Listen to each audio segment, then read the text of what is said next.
Film ini akan berfokus pada seorang veteran militer pasukan khusus Cina yang bernama Ding sedang menikmati masa tuanya di suatu daerah terpencil dekat dengan perbatasan Rusia.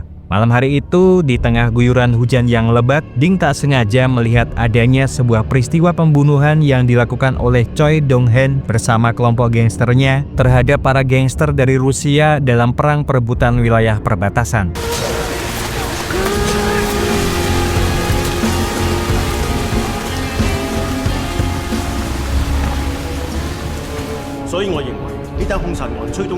Para polisi yang mengetahui adanya peristiwa tersebut sebenarnya sudah menduga kalau ini pasti adalah ulah Choi. Hingga akhirnya para polisi bergerak untuk menangkap Choi beserta dengan gerombolannya.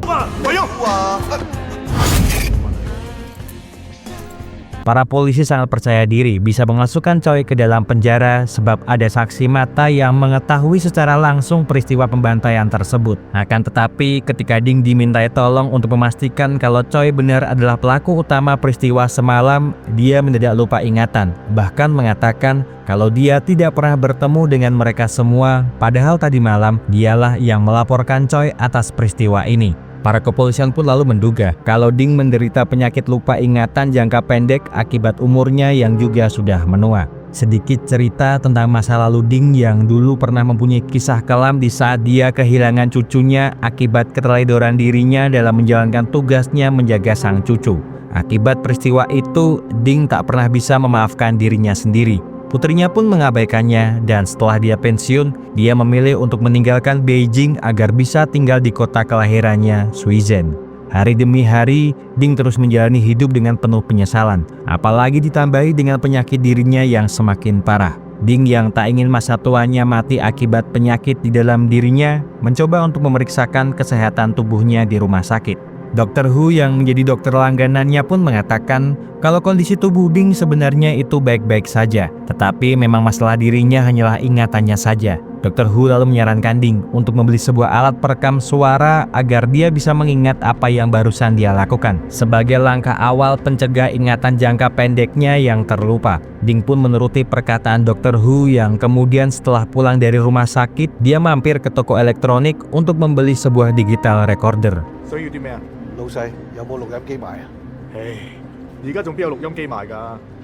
你睇下錄音筆啱唔啱使？點用㗎？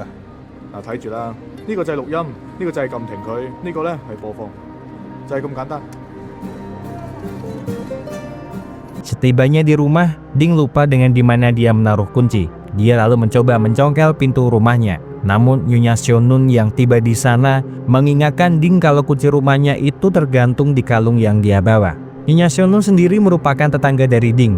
Akan tetapi dari gelagat dan sorot matanya terhadap Ding, bisa dipastikan kalau Nyonya Sionun sangat menyukai Ding. Tapi sayangnya Ding sering lupa dengan siapa nama dari Nyonya Sionun. Sementara itu, di tempat lain, seorang anak perempuan yang bernama Cherry Lee terlihat sedang dimarahi ayahnya yang bernama Lee Zhengjiu karena kenapa hari ini dia tidak bersekolah. Mendengar hal tersebut tentu saja membuat Cherry Lee jengkel, sebab hari ini adalah hari Minggu dan ayahnya hanya memperdulikan judi dibandingkan dirinya. Zheng sendiri merupakan tetangga Ding, tetapi karena kebiasaannya berjudi itu juga, rumah tangganya hancur dengan mempunyai hutang yang ada di mana-mana. Cherry sering bertengkar dengan ayahnya, dan satu-satunya tempat dia kabur hanyalah rumah Ding meskipun dia masuk diam-diam melalui jendela rumah Ding. Walaupun perilaku Cherry seperti itu, Ding sudah menganggap Cherry sebagai cucunya sendiri dan sering mengajak Cherry untuk bermain dan makan bersama di rumahnya.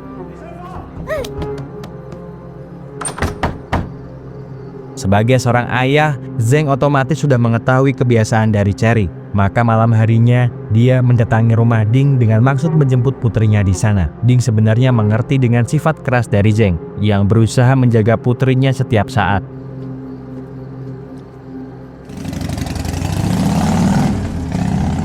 Tetapi karena caranya salah, Cherry pun menganggap kalau ayahnya hanyalah seorang pecundang. Jadi meskipun ayahnya berusaha untuk membujuknya pulang, dia lebih memilih untuk tidur di rumah Ding. Zheng yang selalu berharap kalau dia bisa menjadi kaya melalui jalur judi, sering berhutang demi hobi buruknya tersebut. Kekalahan demi kekalahan selalu dia dapatkan dari berjudi. Dan yang tersisa hanyalah keributan yang selalu dia ciptakan.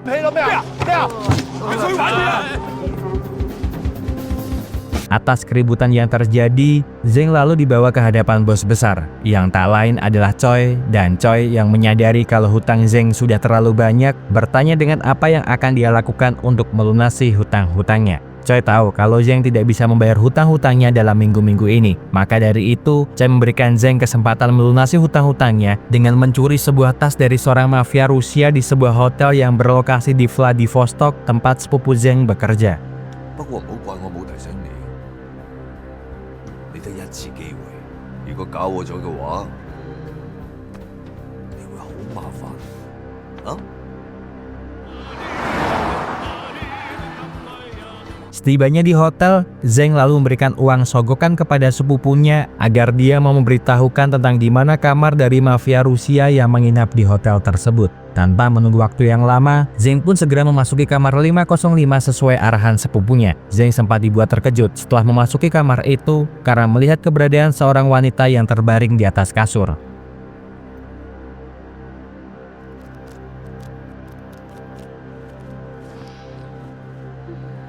Namun beruntungnya dia, wanita itu tertidur sangat nyenyak, sehingga membuat Zeng bisa melancarkan aksinya untuk mengambil barang yang dimaksud. Akan tetapi, ketika Zeng hendak membawa tas penuh dengan permata itu, secara mengejutkan muncul seseorang dari kamar mandi, sehingga menimbulkan keributan yang segera disadari oleh para pihak keamanan hotel serta para pengawal khusus mafia tersebut.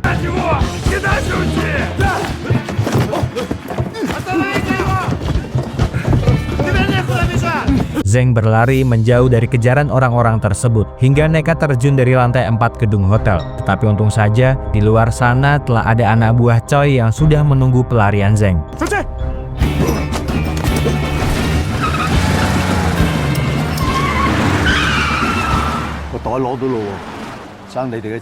Dalam perjalanan mereka berdua, Lei lalu mengatakan kepada Zeng kalau apa yang dilakukannya ini bukanlah untuk membayar semua hutang-hutangnya, melainkan hanya memberikan Zeng tenggat waktu seminggu ke depan untuk Zeng melunasi semua hutang-hutangnya. Zeng jelas terkejut mendengar hal tersebut, maka dari itu dia pun nekat untuk berkhianat yang kemudian menendang Lei dari bangku kemudi.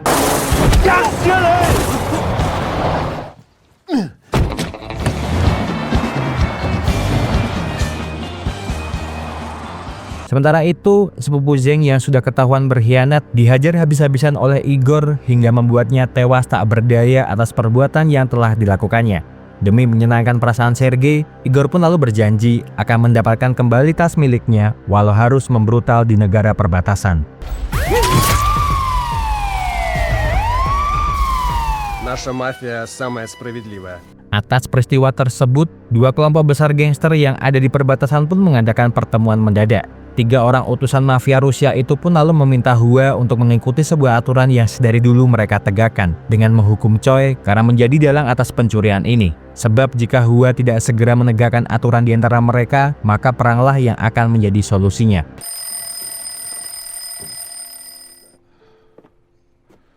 Keesokan harinya, Ding yang baru saja terbangun dari tidurnya diajak oleh Cherry untuk memancing di sebuah sungai. Mendapat ajakan dari Cherry, Ding pun lalu menyetujuinya. Dan meskipun mereka bukanlah dari darah yang sama, terlihat mereka saling menyayangi layaknya seorang kakek yang sangat mencintai cucunya.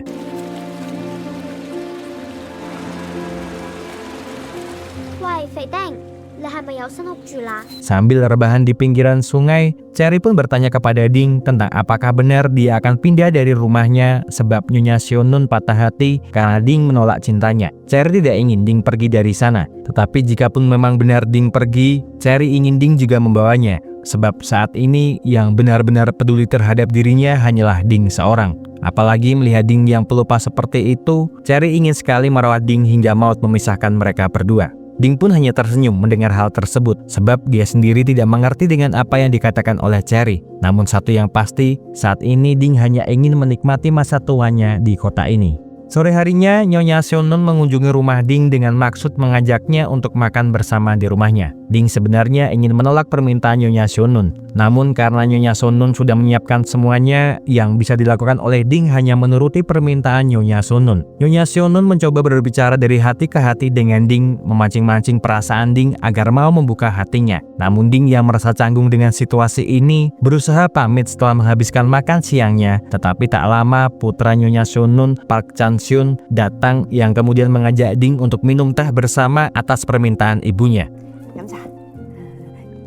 Mereka berdua memang sempat untuk duduk bersama sambil meminum teh buatan Nyonya Sunun. Namun itu tak berlangsung lama sebab suasana canggung yang tercipta di sana. Melihat Ding pergi jelas membuat Nyonya Sunun marah kepada Chan-syun. Sebab seharusnya sebagai seorang putra dia bisa meyakinkan Ding agar mau menikahi ibunya yang sudah bertahun-tahun kesepian. Lei pun akhirnya bisa menelepon Choi, mengabari situasi yang sedang terjadi saat ini. Choi pun sangat marah, yang kemudian segera mengirim anak buahnya untuk mengobrak-abrik kediaman kakak Zeng untuk mencari barang yang dibawa oleh Zeng. Tidak hanya kakak Zeng, semua orang terdekat Zeng pun tak luput dari amukan mereka, termasuk Cherry yang kemudian berlindung di rumah Ding.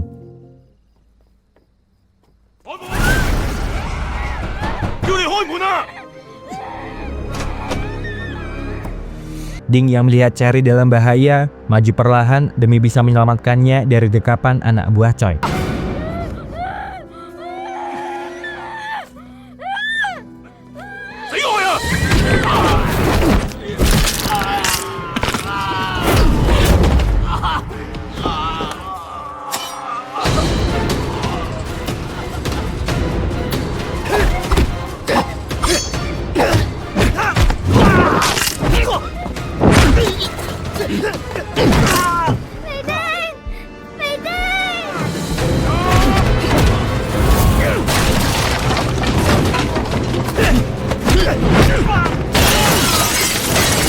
Anak buah Choi tak menyangka kalau kakek tua gendut itu mempunyai kemampuan bela diri yang sangat luar biasa, sehingga membuat mereka kalang kabut berlari menjauh dari sana. Dan Nyonya Sunun yang mengetahui hal tersebut segera menelepon polisi untuk menghentikan kekacauan yang ada di sana. Tak lama, Ding dan Cherry dibawa ke rumah sakit untuk diperiksa kesehatan mereka. Chan-sun sempat menanyai Ding beberapa pertanyaan tentang peristiwa yang terjadi. Namun karena penyakit daya ingat jangka pendeknya, Ding pun tak mengingat wajah ataupun plat nomor mobil yang dibawa oleh para preman-preman itu. Atas kecerobohan dari kedua anak buah Choi membuat Choi sangat marah. Choi pun lalu memukuli mereka berdua dan meminta mereka berdua untuk segera meninggalkan kota ini agar para polisi tidak mencurigai dirinya. Sementara itu di perbatasan Cina dan Rusia, Zeng pun terlihat sudah berada di sana mencoba masuk ke Cina melalui jalur tersembunyi agar keberadaannya tidak diketahui oleh semua orang. Sejak peristiwa malam itu, Ding merasa kehilangan dengan tingkah laku dari Cherry setiap harinya. Dia lalu berusaha menghibur dirinya sendiri dengan datang ke tempat pernikahan keponakannya, meskipun sebenarnya kedatangannya itu hanya untuk dimintai angpau oleh semua cucu-cucu dari keluarga besarnya. Setelahnya, Ding lalu pergi menuju ke sebuah festival yang sedang berlangsung di tengah kota, dan tanpa sengaja melihat keberadaan Cherry yang juga berada di festival tersebut.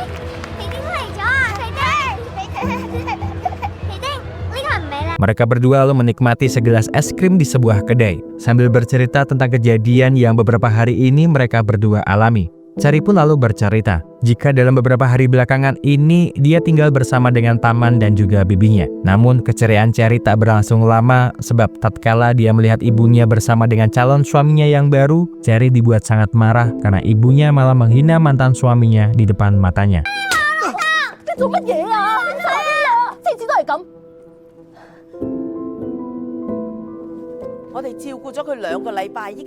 Kegundahan hati Cherry pun kini juga bertambah, sebab paman dan bibinya seperti sudah lelah mengurusi keponakan mereka. Bahkan bibinya meminta dinas sosial untuk menempatkan Cherry di panti asuhan, tetapi Cherry menolaknya sebab masih ada yang mau mengurusi dirinya, yaitu Ding. Malam harinya, Ding dan Cherry berada di rumah Nyonya Sunun untuk sekedar menikmati makan malam yang sudah disiapkan oleh Nyonya Sunun. Setelah menikmati makan malam tersebut, Cherry pun pamit keluar untuk menemui sahabatnya. Dan tak lama, Ding pun juga pamit pulang menuju ke rumahnya. Namun, sesampainya di rumah, Ding dibuat terkejut dengan keberadaan Zheng yang sudah berada di sana berniat mencari keberadaan Cherry. Zheng memang tidak bisa menemukan keberadaan Cherry di sana. Akan tetapi, dia sempat menitipkan uang kepada Ding agar dia mau menjaga putrinya, sebab jika putrinya ikut bersamanya, bahaya pasti akan selalu mendatangi mereka berdua. Zheng pun lalu segera pamit pergi dari sana. Namun, belum juga dia bisa menjauh dari sana, ternyata Choi beserta dengan anak buahnya telah berada tak jauh dari sana, berniat mengambil tas serta membunuh Zheng akibat perbuatannya itu.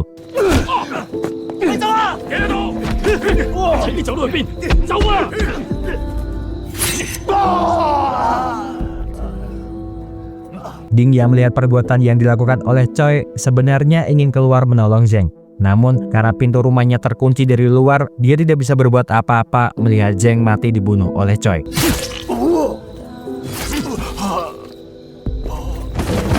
Setelah membunuh Zheng, Choi pun tak lupa untuk membakar rumah Zheng. Dan tujuannya tentu saja agar jejaknya tidak diketahui oleh kepolisian.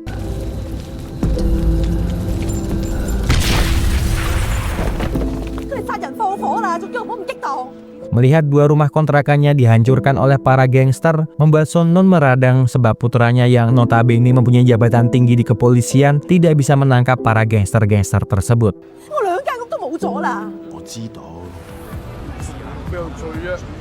Di sebuah klub malam, Choi menemui Hua yang ingin bertanya kepadanya tentang sebuah perampokan berlian yang dibawa oleh seorang mafia dari Rusia. Mendengar hal tersebut, Choi pun lalu mencoba untuk menenangkan hati pamannya itu dengan mengatakan kalau dia tidak tahu apa-apa dengan semua ini dan meminta pamannya itu untuk tetap tenang sebab dia akan selalu mengikuti aturan yang ada di kelompok mereka. Tak percaya dengan ucapan Choi, esok paginya Hua mendatangi Erbao dan Gao untuk mengajaknya kembali ke kota sebab dia tahu kalau mereka berdua sedang diasingkan oleh Choi. Sementara itu di stasiun, Igor dan rekanannya telah sampai di kota Suizhen berniat mencari keberadaan tas milik bosnya tersebut. Dengan ditemani oleh Nyonya Sun Nun, Ding bertanya kepada Chan Xiun tentang apakah mereka mengetahui tentang di mana keberadaan Cherry sekarang. Sebab semenjak dia pergi malam itu, Cherry belum juga kembali. Chan Xiun pun lalu mengatakan kalau saat ini pihak kepolisian sedang mencari keberadaannya dan jika nanti Cherry ditemukan, dia akan segera mengabari dirinya. Perasaan Ding pun saat ini sangat campur aduk sebab Cherry belum juga ditemukan. Dia lalu ingin bertindak sendirian dengan mencoba mencarinya melalui sebuah selembaran koran yang berisikan berita tentang kedua pelaku penyerangan terhadap Cherry yang dibebaskan begitu saja tanpa mendapatkan hukuman apapun dari persidangan mereka. Ding kemudian menuju ke sebuah tempat perjudian yang dimana di tempat itu merupakan tempat perjudian milik Choi. Ding lalu bertanya kepada Choi tentang di mana keberadaan dari Cherry. Namun karena Choi terlalu menganggap remeh kakek-kakek tua pincang seperti Ding, dia malah mendapatkan pukulan yang membuat dirinya terpental.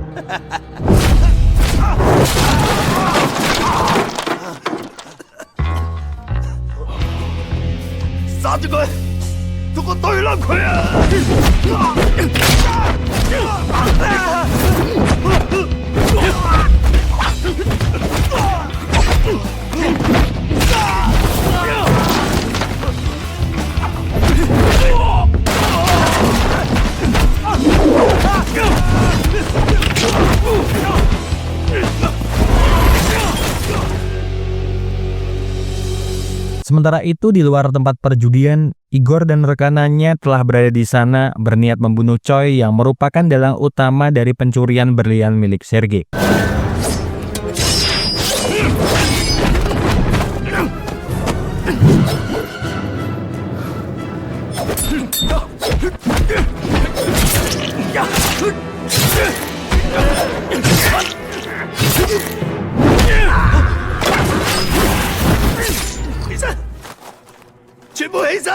Melihat Ding yang begitu mudah menghabisi anak buahnya, Choi berniat kabur dengan membawa berlian serta uang miliknya. Namun belum juga dia berhasil keluar dari sana, Igor telah masuk ke dalam sana berniat menghabisi Choi beserta dengan semua anak buahnya akibat perbuatannya tersebut.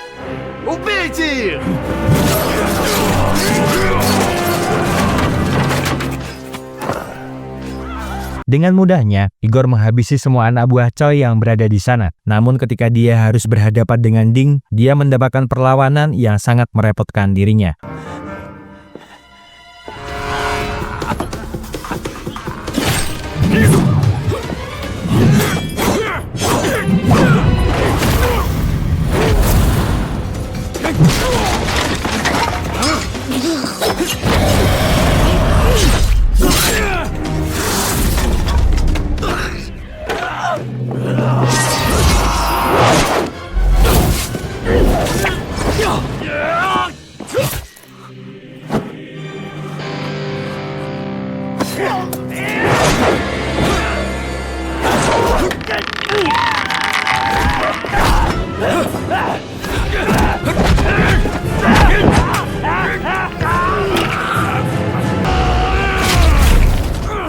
Melihat Choi yang sangat kesulitan untuk berjalan akibat luka sayatan di tendon kakinya, Ding pun mendekatinya dengan maksud bertanya tentang di mana keberadaan dari Cherry. Sementara itu di luaran, para polisi yang telah sampai di sana segera masuk untuk menghentikan kekacauan yang ada di dalam sana, tanpa menyadari kalau mafia Rusia yang juga dicari oleh mereka berada di luaran sana. Sergei pun lalu berniat pergi dari sana. Namun, kedatangan Chansun yang menyadari kalau tas coklat yang dibawa oleh Sergei itu adalah barang bukti dari kasus ini, mencoba menangkapnya. Tetapi Sergei segera menancapkan gasnya untuk segera pergi dari sana. Aksi kejar-kejaran pun terjadi di antara mereka.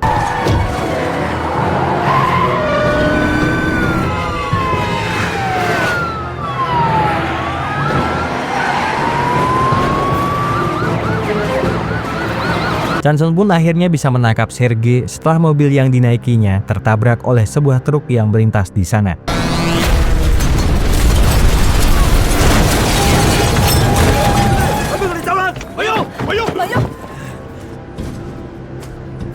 Di waktu yang sama, Ding masih mencoba mendekati Choi yang masih berusaha lari dari dirinya. Ding sangat kelelahan dalam mengejar Choi, dan Choi yang melihat hal tersebut menertawakannya sambil mengatakan kalau wilayah ini adalah kekuasaannya. Dia bisa membunuh siapa saja yang dia mau, termasuk Zheng beserta putrinya nanti. Namun Choi tidak menyadari kalau perkataannya tersebut direkam oleh Ding menggunakan alat digitalnya. Choi pun melanjutkan pelariannya, hingga akhirnya dia bertemu dengan Erbao dan juga Gao. Dia lalu meminta bantuan kepada mereka berdua untuk menghabisi Ding. Namun ternyata tujuan mereka berdua di sana adalah untuk menghabisi mantan bosnya tersebut.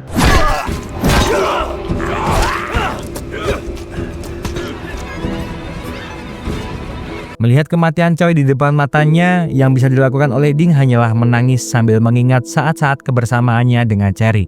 Sebab bagi dirinya, hanya Choi sajalah yang mengetahui di mana keberadaan Cherry saat ini. Nyonya Sunun yang melihat Ding menangis di pinggiran rel kereta, mencoba menenangkan dirinya yang kemudian mengajaknya untuk lekas pergi dari tempat itu. Akibat perbuatan yang tak sengaja dilakukan oleh Ding, tingkat kejahatan yang ada di kota Suijen berangsur turun. Akan tetapi setelah hari itu, penyakit ingatannya semakin tambah parah dan dia menjadi terobsesi dengan hilangnya Cherry. Berhari-hari yang dilakukannya hanyalah mencari dan menunggu kedatangan Cherry kembali ke rumah. Nyonya Shonun pun juga dengan setia menjaga Ding, meskipun yang ada di pikiran Ding saat ini hanyalah keberadaan Cherry. Namun, ketika Nyonya Shonun ingin kembali ke rumahnya, Cherry pun terlihat sedang berdiri menatap rumahnya yang sudah habis terbakar. Cherry pun mengatakan kalau selama ini dia berada di rumah temannya, dan Cherry yang tidak mengetahui apa-apa hanya bisa mengernyitkan dahinya dan bertanya tentang kenapa rumahnya terbakar dan apakah ayahnya sudah pulang ke rumah. Nyonya Shonun yang tak ingin Cherry kepikiran lalu berbohong kepadanya dengan mengatakan kalau ayahnya saat ini berada di luar kota untuk bekerja. Jadi mulai saat ini dan seterusnya, baik dia maupun Ding akan berusaha untuk merawatnya. Dan sebelum film berakhir, Gao dan Erbao yang terlihat ingin bersembunyi dari kejaran polisi, tak sengaja malah bertemu dengan para marinir saat sedang berlatih. Peng yang menyadari kalau mereka berdua ada di daftar buronan, lalu mencoba mengejar dan menangkap mereka berdua tak jauh dari lokasinya melatih para bawahannya. Terima kasih seluruh sudah menonton rekaman film yang Mas Ahko persembahkan untuk kalian semuanya. Semoga terhibur. See you!